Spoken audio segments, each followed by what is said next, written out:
संविधान किसी भी संप्रभु संपन्न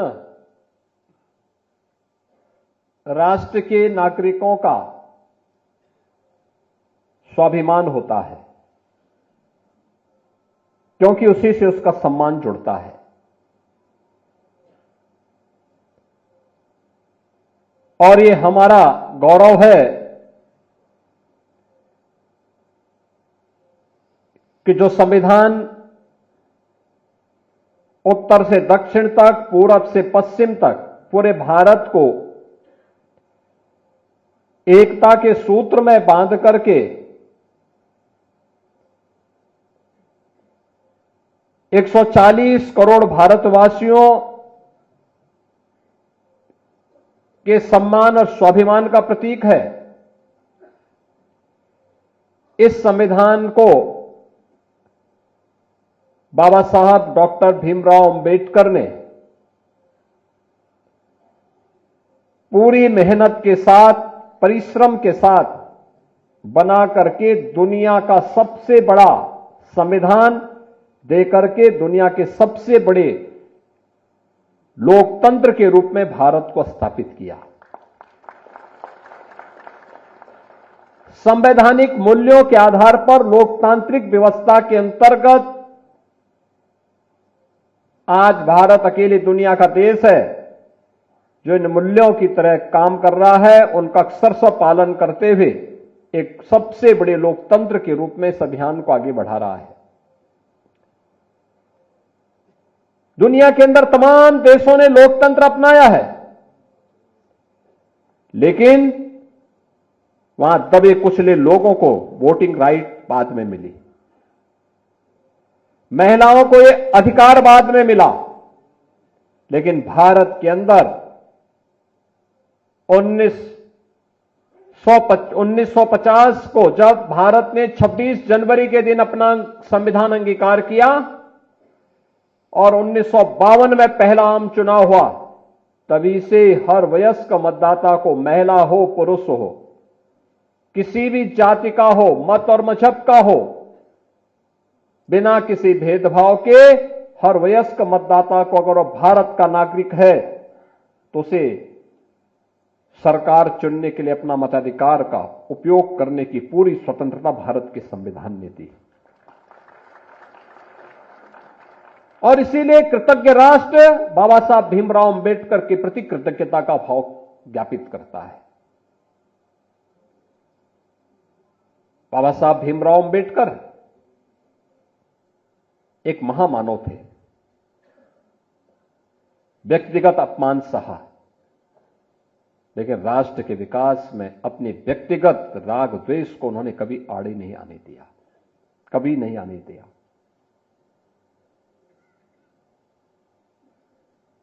उन्होंने भेदभाव को सहा,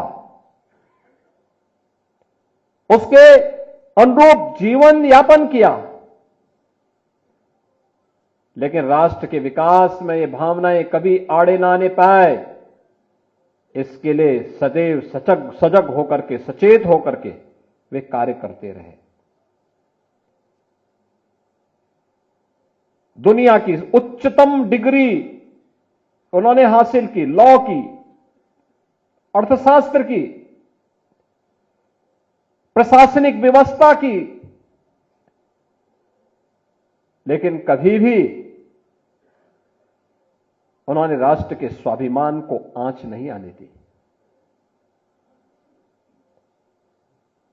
जो महामानव देश के लिए लड़ता रहा, व्यक्तिगत मान अपमान की चिंता से ऊपर उठ करके देश और समाज के लिए कार्य करता रहा, वंचित तबके को, गरीबों को, महिलाओं को न्याय मिले, इसके लिए कार्य करता रहा, उस महामानव ने कभी अपनी व्यक्तिगत चिंता नहीं की।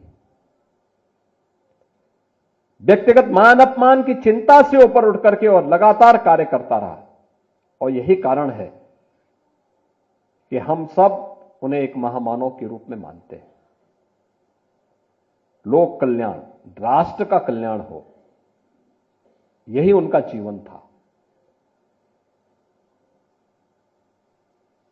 लेकिन उस महामानव को देश के अंदर आजादी के बाद बनी पहली सरकार ने जो सम्मान देना चाहिए था नहीं दिया। 1952 में बाबा साहब अंबेडकर को चुनाव हराने के लिए कांग्रेस ने एड़ी चोटी लगाई थी।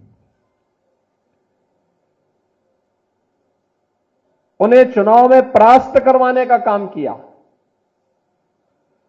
बाबा साहब भीमराव अंबेडकर 1946 में संविधान सभा के सदस्य न बने, इसके लिए षड्यंत्र किए गए।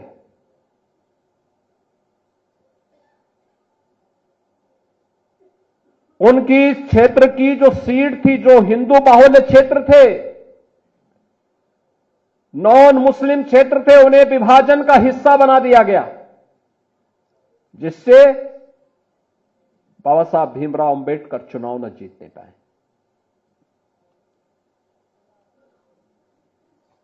1954 में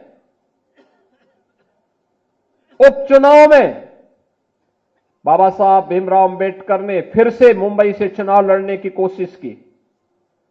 कांग्रेस ने उनके सहायक को तोड़ दिया और उसी को बाबा साहब भीमराव अंबेडकर के खिलाफ लड़ाने का काम किया, उन्हें परास्त करने का काम किया।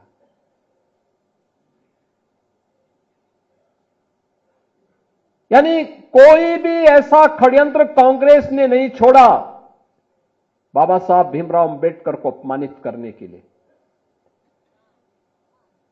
अपने नेताओं के बड़े बड़े स्मारक कांग्रेस ने बनाए, लेकिन बाबा साहब भीमराव अंबेडकर का एक भी स्मारक नहीं बनने दिया,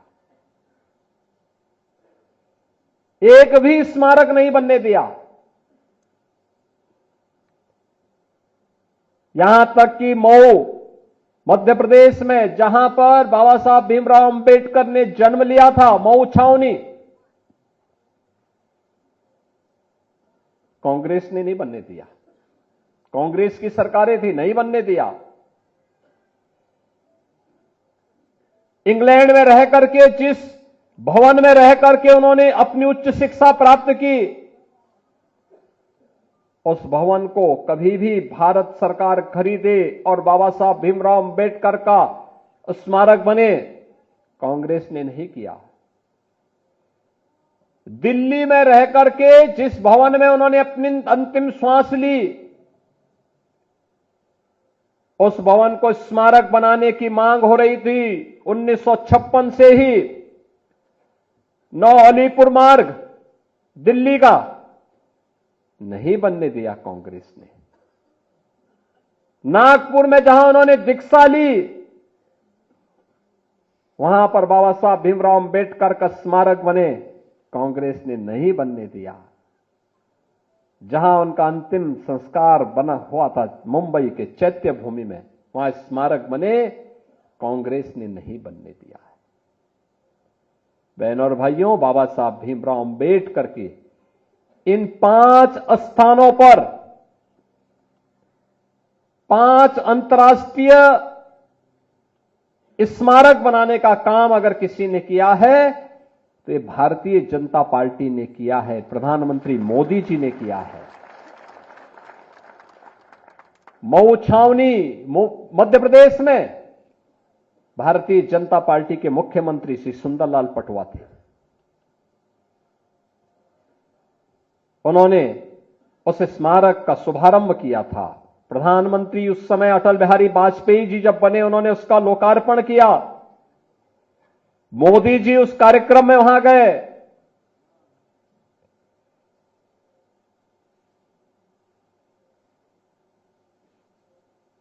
मुंबई में,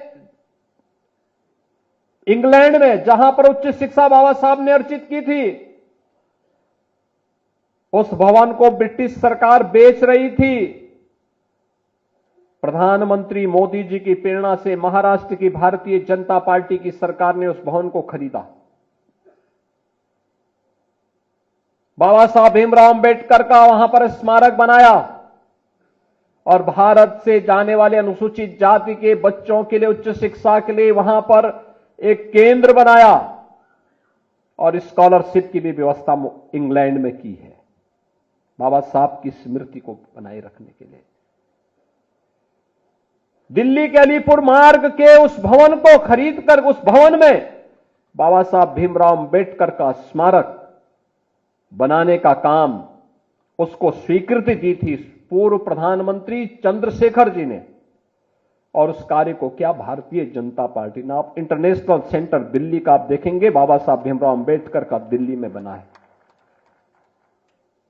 मुंबई का, नागपुर का दीक्षा भूमि, बाबा साहब भीमराव अंबेडकर का भव्य स्मारक, और मुंबई का चैत्य भूमि, ये बाबा साहब का भव्य भूमि। यह भी पंचतीर्थ जो ये बने हैं, ये प्रधानमंत्री मोदी जी की प्रेरणा से बने हैं। कांग्रेस ने तो बाबा साहब को षड्यंत्र से चुनाव हराने वाले व्यक्ति को 1970 में पद्म पुरस्कार से सम्मानित किया था कांग्रेस ने। ये राहुल गांधी किस मुंह से संविधान लेकर के घूम करके जनता को बेवकूफ बनाने का काम कर रहे हैं।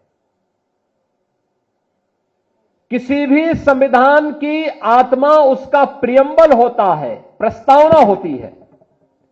और याद रखना, बाबा साहब भीमराव अंबेडकर ने 26 नवंबर 1949 को जो संविधान का ड्राफ्ट तैयार किया था, जो संविधान भारत की संविधान सभा को सौंपा था, उस संविधान सभा में प्रस्तावना में 2 शब्द नहीं थे, सेकुलर शब्द भी नहीं था और सोशलिस्ट शब्द भी नहीं था। कांग्रेस ने अपने हित के, अपने स्वार्थ के लिए, जब इस देश के अंदर इमरजेंसी लागू की गई थी, आपातकाल के दौरान कांग्रेस ने 2 शब्द रात के अंधेरे में डाल करके बाबा साहब भीमराव अंबेडकर का अपमान करने का काम किया था। कांग्रेस ने लगातार कोई ऐसा अवसर नहीं छोड़ा जो भारत के संविधान के गले को घोंटने के समान थे। हर अवसर पर संशोधन पे संशोधन, संशोधन पे संशोधन करती रही। अनुसूचित जाति को उसका अधिकार मिले, अनुसूचित जनजाति को उसका अधिकार मिले, पिछड़ी जाति के लोगों को उसका अधिकार मिले, कभी यह प्रयास नहीं किया। हम पूछना चाहते हैं कांग्रेस के लोगों से, समाजवादी पार्टी के लोगों से, कि आखिर अलीगढ़ मुस्लिम विश्वविद्यालय में या जामिया मिलिया विश्वविद्यालय में अनुसूचित जाति, जनजाति या पिछड़ी जाति के नौजवानों को प्रवेश में भी और नौकरी में भी क्यों आरक्षण नहीं है? क्यों नहीं इन्होंने इसके लिए वहां प्रावधान किया? जो भारत के पैसे से चलने वाला हो, और उस संस्थान में अनुसूचित जाति, जनजाति और पिछड़ी जाति के नौजवानों के लिए भी प्रवेश में भी और नौकरी में भी आरक्षण की व्यवस्था होनी चाहिए। लेकिन वहां पर नहीं है, वहां पर नहीं बोलते ये लोग, मौन हो जाते हैं। और यही कारण था, बाबा साहब भीमराव अंबेडकर ने जब पहली संयुक्त सरकार बनी थी, और संयुक्त सरकार बनने के बाद जब उसके उपरांत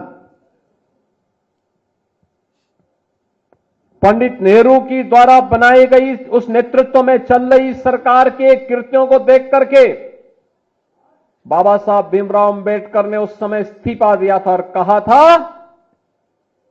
यह सरकार मेरी योग्यता के अनुसार कार्य नहीं ले रही है।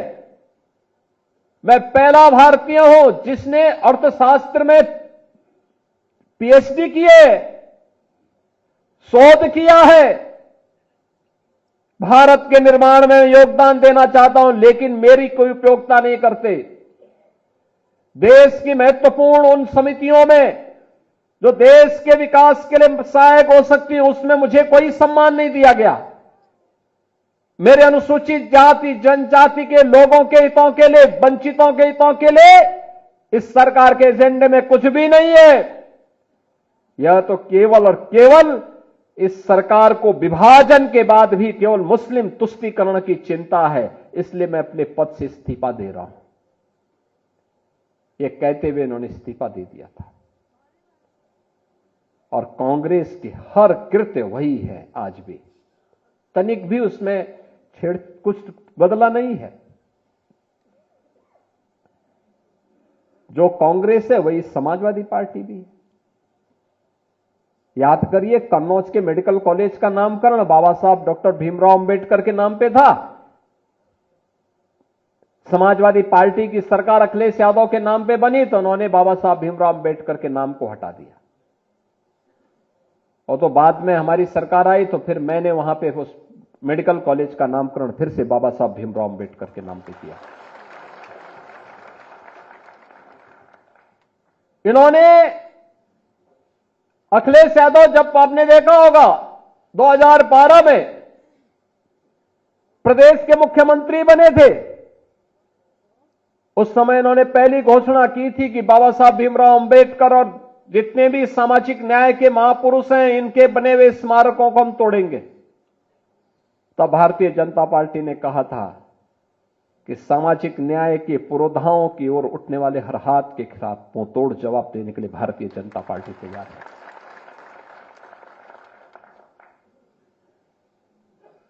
और आज मुझे प्रसन्नता है कि आदरणीय प्रधानमंत्री जी की प्रेरणा से लखनऊ में हम बाबा साहब भीमराव अंबेडकर का भी एक भव्य स्मारक और एक अच्छा सांस्कृतिक केंद्र का निर्माण कर रहे हैं। बहुत शीघ्र इसको हम लोग वहां बनाने जा रहे हैं।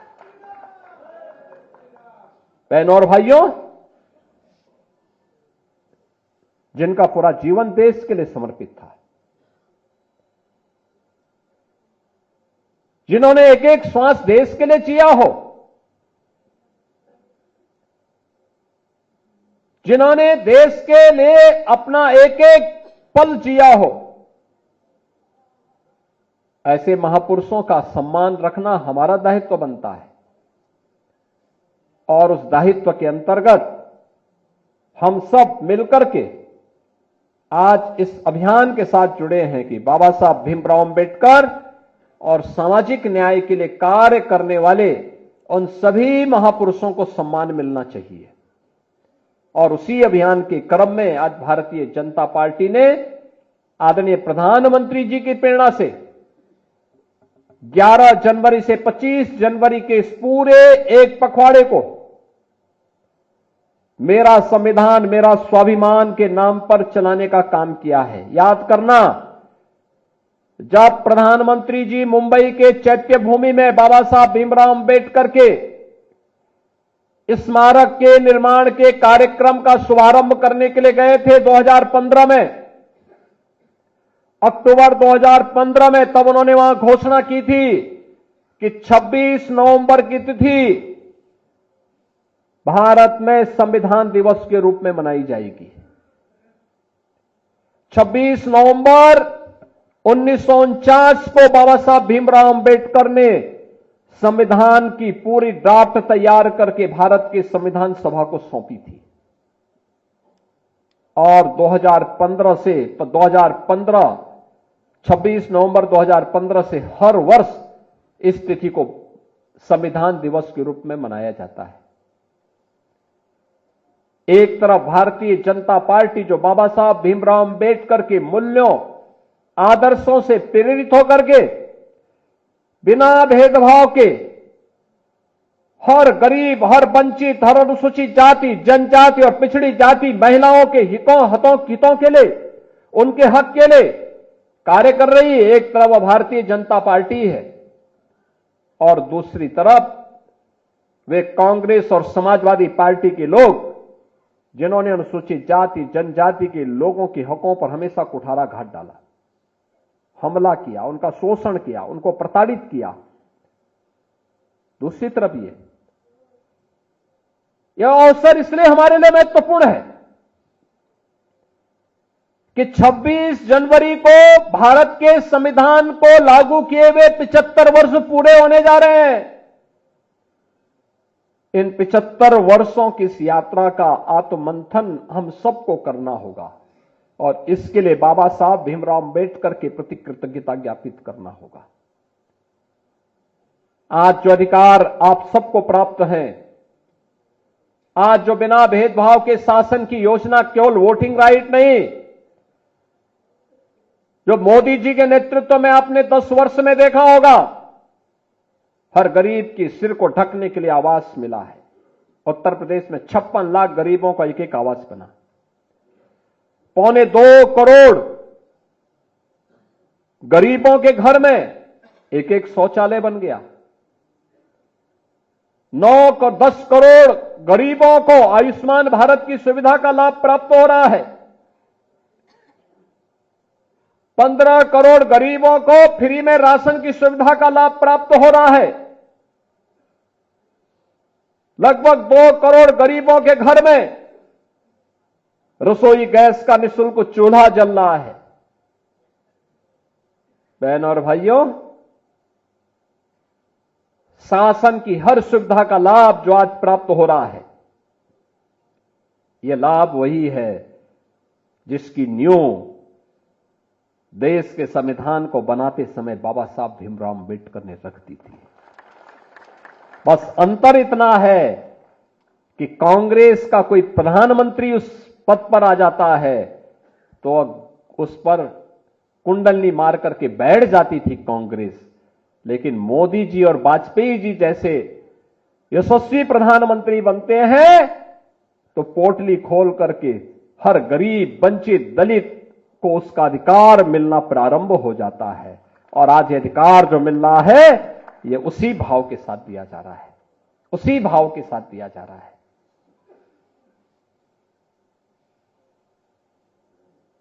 हर व्यक्ति को न्याय मिले, सबको सुरक्षा मिले, सबको अनुसार समता का व्यवहार सबके साथ हो, इसमें कहां भेदभाव है, इसमें कहां कोई तुष्टीकरण है। यही तो बाबा साहब भीमराव अम्बेडकर चाहते थे, यही चाहते थे। लेकिन जिन्होंने बाबा साहब भीमराव अम्बेडकर का सदैव अपमान किया, जिन्होंने बाबा साहब भीमराव अम्बेडकर के जीते जीतो उनको अपमानित करते रहे और उनके न रहने के बाद भी कभी उन्हें सम्मान नहीं दिया, आज वे लोग संविधान की प्रति लेकर के घूम करके बेवकूफ बनाने का काम कर रहे हैं, वही काम कर रहे हैं जिन्होंने संविधान का गला घोंटा, इमरजेंसी लगाई, देश की सत्ता को अपनी बबौती मान करके संविधान का गला घोंटते रहे। वे लोग आज संविधान का ठेका लेकर के घूम रहे हैं। और इसीलिए हमें इस वास्तविकता को पहचानना होगा। 75 वर्षों की ये शानदार यात्रा को, ये बाबा साहब भीमराव अम्बेडकर के द्वारा उस गौरवशाली भारत के निर्माण के लिए जो नींव रखी गई थी, आज उस नींव को पुख्ता करने का काम, मजबूती के साथ उसमें एक भव्य भवन बनाने का काम कोई कर रहा है तो प्रधानमंत्री मोदी जी कर रहे हैं। और उस अभियान के साथ हम सब मिलकर के सहभागी बने, इस विश्वास के साथ मेरा संविधान मेरा स्वाभिमान के रूप में इस यात्रा को आगे बढ़ाने की आवश्यकता है, क्योंकि यही संविधान है जो हमें स्वाभिमान के साथ जीने की प्रेरणा दे रहा है, एक सम्मान के साथ जीवन यापन करने की प्रेरणा प्रदान कर रहा है। और उस अभियान के साथ हम सब जुड़ रहे हैं। मैंने आपको बताया ना पहले, भारत पहला देश है, याद रखना। भारत से पहले इंग्लैंड में और अमेरिका में लोकतंत्र आ गया था, लेकिन वहां वंचितों को अधिकार, वहां पर दलितों को अधिकार, वहां पर महिलाओं को अधिकार भारत से बाद में मिला है, क्योंकि वहां पे बाबा साहब भीमराव अम्बेडकर जैसा महामानव नहीं था। उन्होंने भारत से सीखा है, भारत ने पहले दिन से, और अब तो प्रधानमंत्री मोदी जी ने व्यवस्था सुनिश्चित कर दी है। 2029 के बाद 1/3 सीटों पर सांसद और विधायक बनकर के महिलाएं जाएंगी। बहनों और भाइयों, हम सबको भी उसके अनुरूप अपने आप को तैयार करना है। बाबा साहब भीमराव अम्बेडकर हमेशा इस बारे में कहते थे दलितों से कि बच्चों को खूब पढ़ाओ लिखाओ, शिक्षित बनाओगे तो ज्ञानवान बनेगा,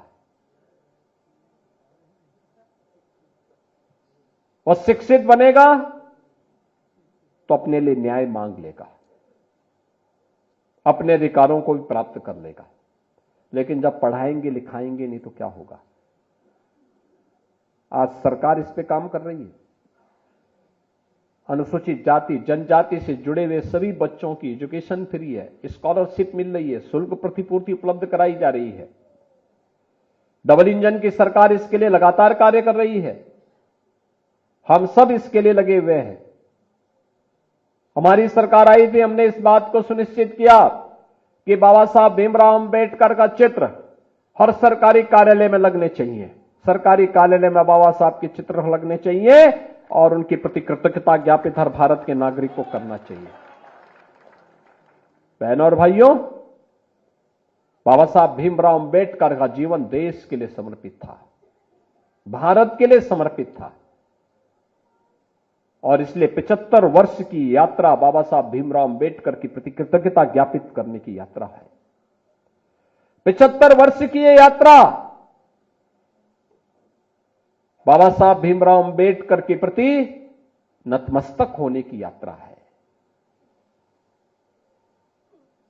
उनसे प्रेरणा प्राप्त करने की यात्रा है, भारत के संविधान की मूल भावनाओं का सम्मान करते हुए आगे बढ़ने की यात्रा है। और उस यात्रा के साथ सहभागी बनने के लिए गोरखपुर क्षेत्र ने इस कार्यक्रम को यहां पर आयोजित किया है। और मैं आप सबसे इस बारे में कहूंगा, हमारा प्रयास होना चाहिए कि 26 जनवरी के दिन हर बूथ स्तर पर हमारा प्रयास होना चाहिए एकत्र होकर के हर कार्यकर्ता, हर नागरिक संविधान की प्रस्तावना का वाचन करें, बाबा साहब भीमराव अंबेडकर का चित्र लगा करके, पुष्पांजलि करके और उनके सामने उनकी प्रस्तावना का, क्योंकि संविधान की आत्मा उसकी प्रस्तावना में है, प्रस्तावना का वाचन करके बाबा साहब भीमराव अंबेडकर की प्रति कृतज्ञता ज्ञापित करें। नए भारत के निर्माण में और एक विकसित भारत की परिकल्पना को साकार करने के लिए यह आवश्यक है, उसी अभियान के साथ हमें जुड़ना होगा। मुझे पूरा विश्वास है कि जो उत्साह आज आपके पास है, जो उत्साह के साथ आप यहां पर उपस्थित हुए हैं, यह उत्साह निरंतर आगे बढ़ते रहना चाहिए। मैं आज के इस अवसर पर बाबा साहब भीमराव अंबेडकर की स्मृतियों को नमन करते हुए भारतीय जनता पार्टी अनुसूचित मोर्चा के सभी पदाधिकारियों को, इस कार्यक्रम की संयोजक श्रीमती संगीता आजाद जी को और उनकी पूरी टीम को हृदय से धन्यवाद देता हूं और विश्वास व्यक्त करता हूं कि केवल अनुसूचित जाति के ही कार्यकर्ता नहीं बल्कि